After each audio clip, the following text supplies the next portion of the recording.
First, I take the opportunity to call upon our Honorable Energy and IPR Minister, Mr. Arun Sahu, to please speak a few words.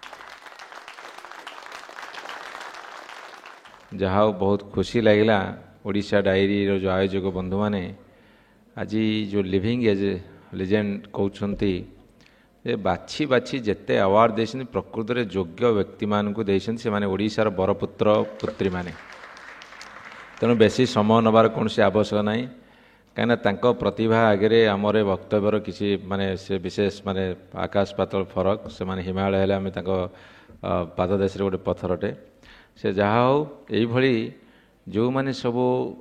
समाज प्रति सभ्यता प्रति योगदान अच्छी अवदान अच्छी से मानकु यही एक मंचरे सम्मानित कले जे बहुत बड़ कथा ता नुहे किंतु सम्मान साथी रे ये जो उत्साह और प्रोत्साहन ता साथी जो वार्ता होची आगामी पीढ़ी पाई समस्ते यही जड़िए जड़िए भल मनीष ही तैयारी हुआ ताहाल एक सुस्थ सुंदर सभ्यता गढ़ी उठिब ये जो सभ्यतार विलोप प्रक्रिया आरंभ होती सभ्यतार विलोप माने जो उग्र आधुनिकता आमको घेरी रखी ता भीतर दे आम निजको निजे असुरक्षित दिग आड़ को टाणी नौचे मु भावुची यही माने ही प्रेरणा जोगेबे ना एभली एक दिग अच्छी जोठी केवल आलोक ही